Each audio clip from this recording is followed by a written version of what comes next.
The Bing Crosby Show.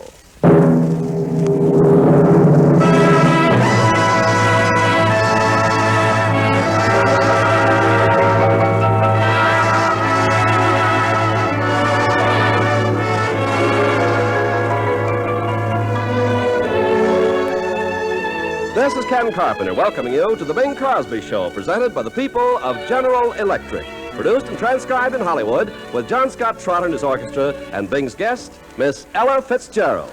And now, ladies and gentlemen, here's Bing. Love is just around the corner, any cozy little corner. Love is just around the corner when I'm around you.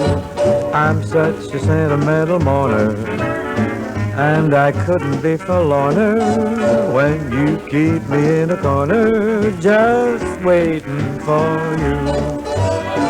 Venus de Milo was noted for her charms. Strictly between us, you're cuter than Venus, and what's more, you've got arms. So let's go cuddle in a corner, any cozy little corner.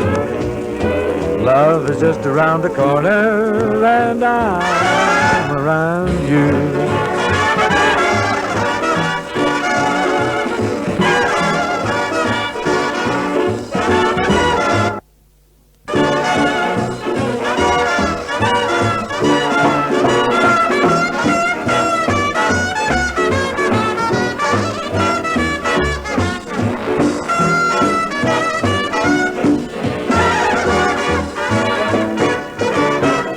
Venus de Milo, noted for her charms, but she's so much older and marble is colder, and what's more, you've got arms.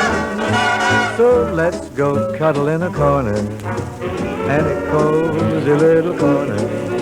Love is just around the corner, and I'm around you.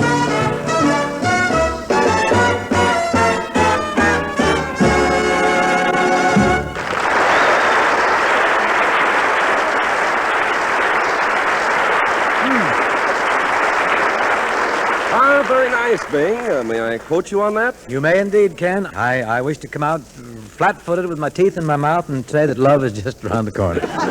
Did you have a nice Christmas, Ken? Oh, just great, Bing. And you? Lovely, delightful. I got a nice pipe, some slippers, and a jar of tobacco. This tobacco's got a wonderful aroma, Ken. It's made right here in Los Angeles. Wait, I didn't know they made tobacco here in Los Angeles. Indeed, they do. This is a special blend. It's made with grated orange peel, and it's called Old Schmog. Old Schmog. Got to have a permit to smoke it, though. Well, I shouldn't wonder. By the way, what sort of a gift did you get for Bob Hope this year? Oh, I got a little reachy this year. I got him something novel and unusual. I sent Bob sort of a combination gift. It was a pair of skis and a paper-made pen. Very nice, but what's the pen for? Well, so all of Bob's friends can autograph his cast after he breaks his leg. Clever. But how do you know Bob will go skiing? He'll go. Last year, I sent him a bullfighter's cape, and about a week later, they're dragging him out of the ring in Tijuana. No kidding. If I'm lying, I'm dying. He thinks he can do anything he puts on. Well, I think it's nice that Bob's so optimistic. Me too, if he lasts. Yes, makes it. By the way, Bing, what did Bob send you? He sent me a television makeup kit. Well, now, that's what I'd call something useful. Wasn't it? You'll need that January 3rd. Darn tootin'. I'm on next Sunday. What was in this TV makeup kit that Bob sent you? Tremendous deal, Ken. This is a big operation. It has more drawers than a long underwear store. What does the kit contain? Well, it's got a 2-pound can of mascara, a jar of putty, a gallon of Chemtone, sealing wax, scotch tape, sandpaper, and a snap-on gold tooth. Oh, that last I love. Is that all? Yeah, and Hope put a very clever card in it. It said, "For the man who needs everything." No, wait. That's a lot of baloney, Bing. You could go on TV without any makeup at all. Well, now, that's reassuring, Ken, if true. I believe I will face the cameras, though, if you don't mind, with just a smidgen of pancake here and there, you know. I may even snap on the gold tooth. I think it'd make a nice effect in the spotlight, don't you? That'll hit folks right in the eye. I was thinking of embedding a ruby in it. What do you think that would do, Paul? I think that would look grand. That's what you got to do, though, on TV, Ken. But if we stop talking for a minute here, if we can just forget about my forthcoming television debut, Ken, I think I should get along with the radio show. And we have a tune here from the hit Broadway show Can Can. This one's called That's All Right With Me. I think Mr. Trotter has arranged this rather cleverly.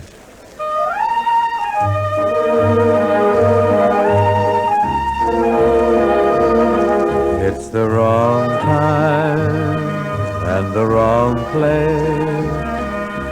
Though your face is charming, it's the wrong face. It's not her face, but such a charming face that it's all right with me. It's the wrong song in the wrong style. Though your smile is lovely, it's the wrong smile. It's not her smile, but such a lovely smile that it's all right with me. You can't know how happy I am that we met. I'm strangely attracted to you. There's someone I'm trying so hard to forget.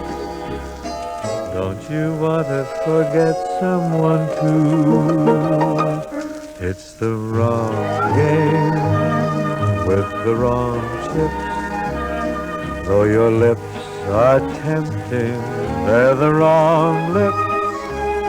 They're not her lips, but they're such tempting lips that if some night you're free, dear, it's all right with me.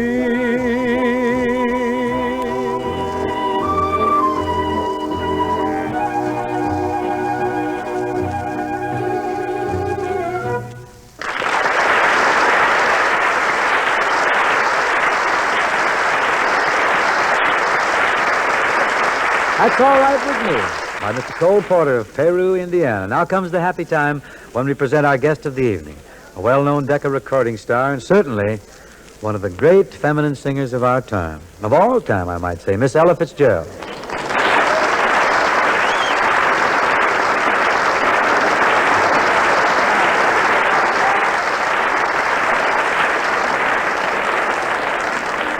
Thank you, Bing. Ella, it's certainly nice to have you back on our show again tonight. It's nice to be here. And what are you going to sing for us? Someone to watch over me. Well, isn't that one of the tunes that you do in your new Gershwin album? Yes. Well, let's have it then, huh?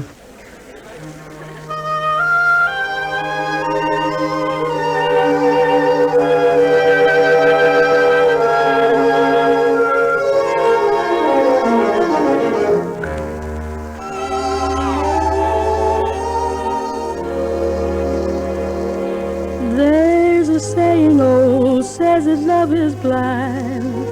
Still we're often told, seek and ye shall find. So I'm going to ask a certain lad I've had in mind. Looking everywhere, haven't found him yet. He's a big affair I cannot forget. Only man I ever think of with regret.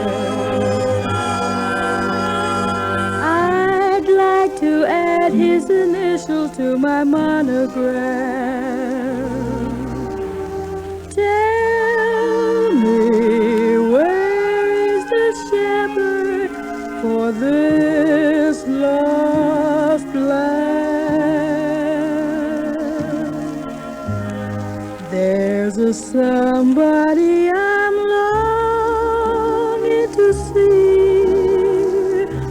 I hope that he turns out to be someone who'll watch over me.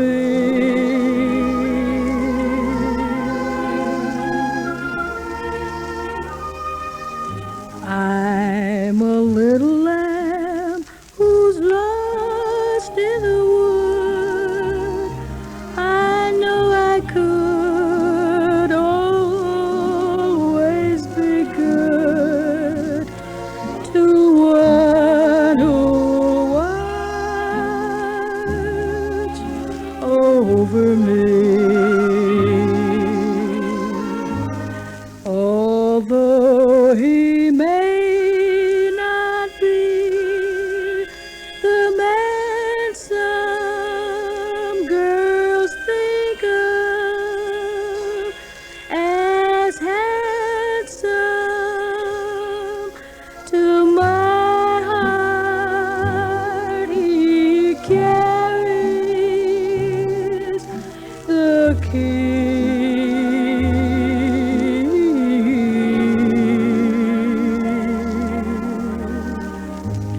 Won't you tell him, please, to put on some speed, follow my lead. Oh, how I need someone to watch over me.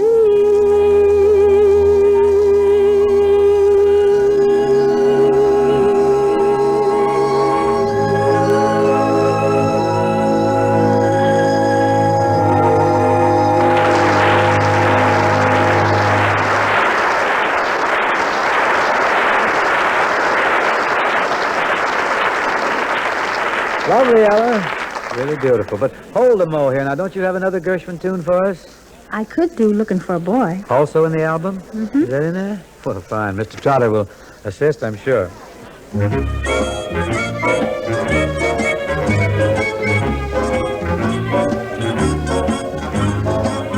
I am just a little girl who's looking for a little boy, who's looking for a girl to love.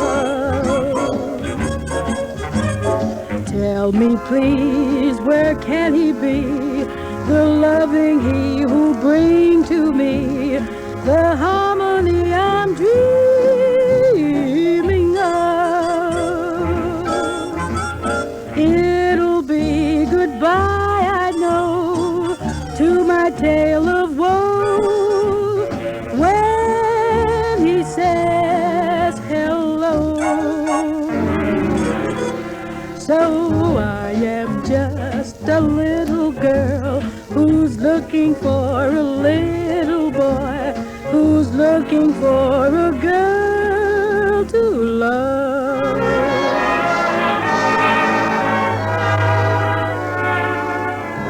If it's true that love affairs are all arranged in heaven, my guardian angel's holding out on me. So I'm looking for a boy about 5'6" or 7, and won't be happy till I'm on his knee. I'll be blue until he comes my way. Hope he takes the cue when I am saved. I am just a little girl who's looking for a little boy, who's looking for a girl to love. Tell me, please, where can he be? The loving he who bring to me the harmony I'm dreaming of. It'll be goodbye, I know, to my tale of woe when he says hello. So I am just a little girl who's looking for a little boy, who's looking for a girl to love. Won't you find that boy? Help me find that boy who's looking for a girl to love.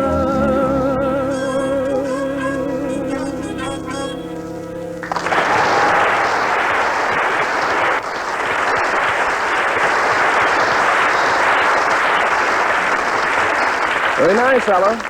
Ah, there's the singer. Ella, will you stand by for a minute while Ken and I engage in our weekly bright banter session here? Sure will. After which, if you don't mind, you and I'll sort of have a go at Istanbul.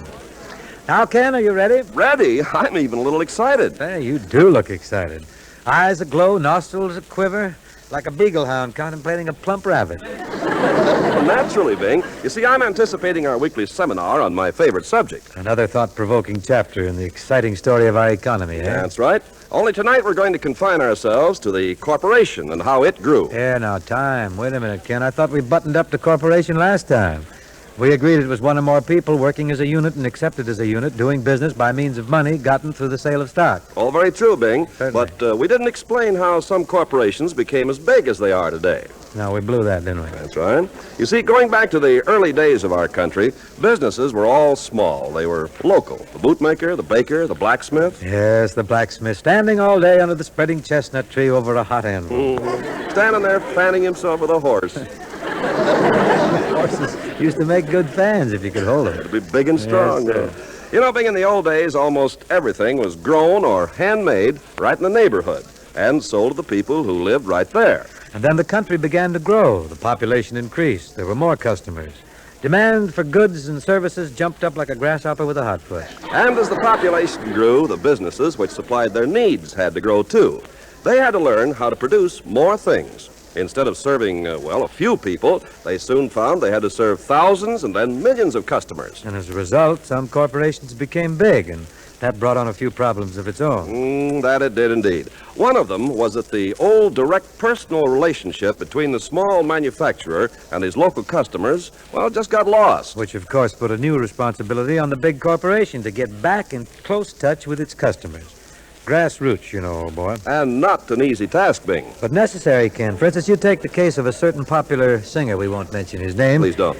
Who incorporated to become the candied apple peel king of Spokane, Washington. Oh, I get it. You lost contact with the customers. But completely. Nobody bought any. Well, Bing, there are problems that arise as a result of the increasing size of corporations.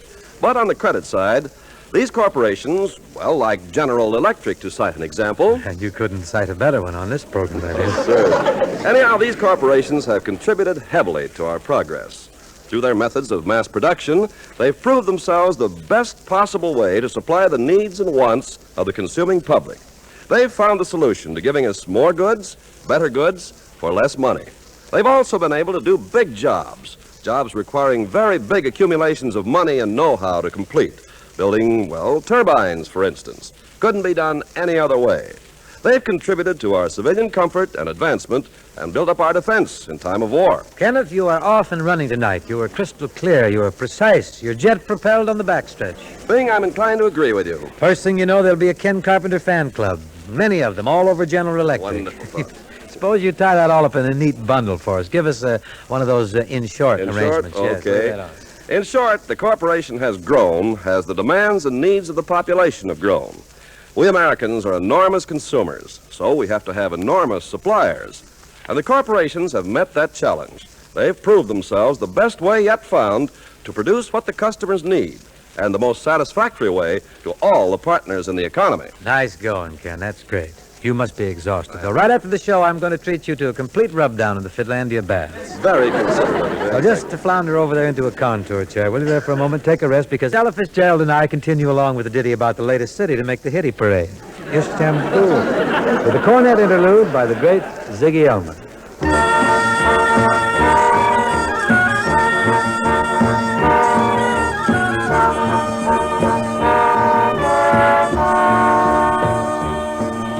Istanbul was Constantinople, now it's Istanbul, not Constantinople. Been a long time gone, old Constantinople, still its Turkish delight on a moonlight night. Every gal in Constantinople lives in Istanbul, not Constantinople. So if you've a date in Constantinople, she'll be waiting in Istanbul. Even old New York was once New Amsterdam. Well, why they changed it, I can't say. People just liked it better that way. Take me back to Constantinople. Oh, no, you can't go back to Constantinople. Now it's Istanbul, not Constantinople. Why did Constantinople get the word? That's nobody's business but the Turks.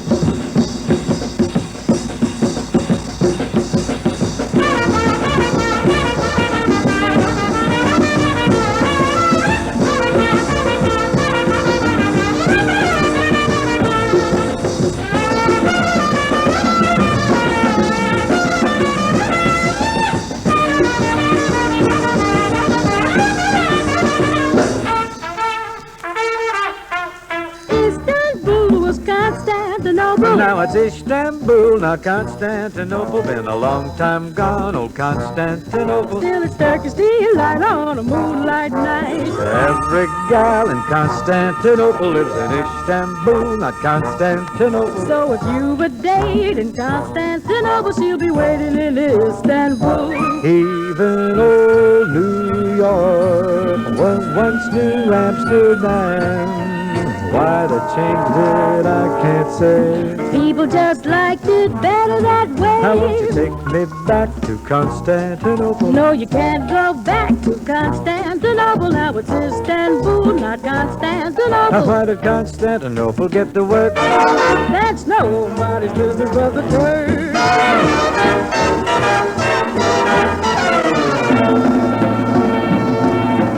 Nobody's business but the Turks.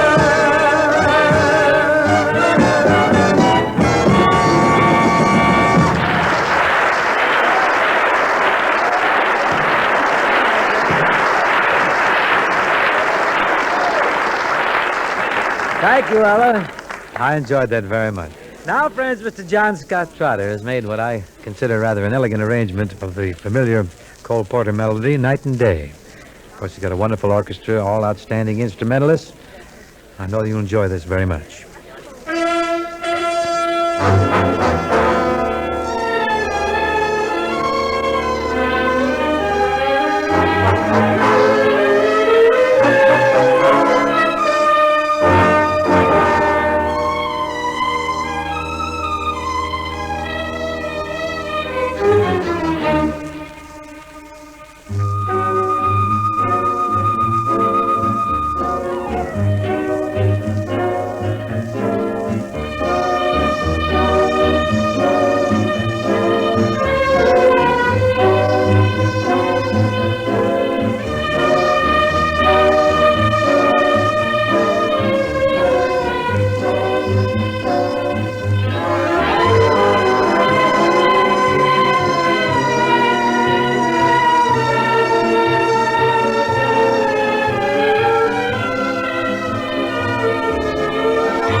Boys, that sparkles like my new snap-on gold tooth. I continue along now with Rodgers and Hart's You Are Too Beautiful.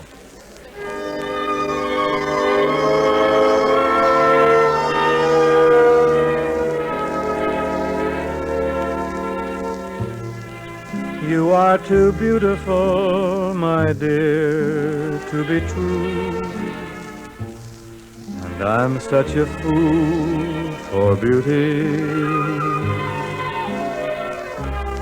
fooled by a feeling that because I had found you, I could have bound you too.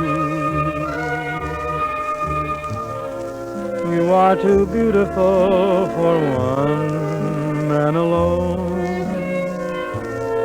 for one lucky fool to be with, when there are other men with eyes of their own to see with. Love does not stand sharing,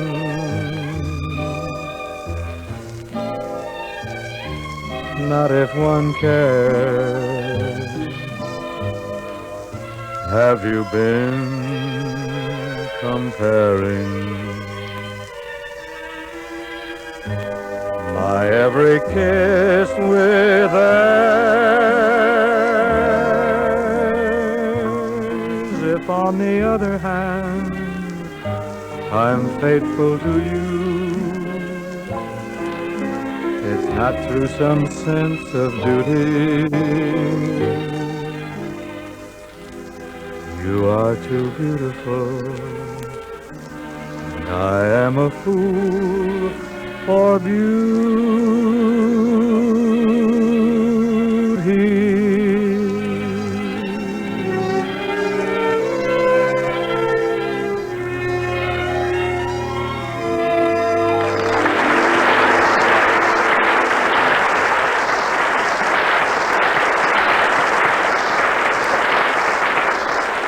Which just about represents the closer for tonight. We hope to see you all again next week, same time, same place, when our guest will be Miss Connie Russell. Till then, good night, and a very happy New Year to you all.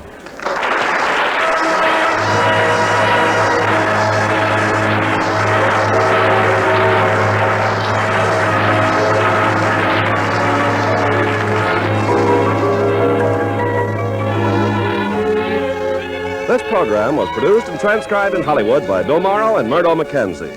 Tune in next week and hear Bing and his guest, Miss Connie Russell. The Bing Crosby Show is brought to you each week by the people of General Electric, who believe there is no limit to progress when people work together.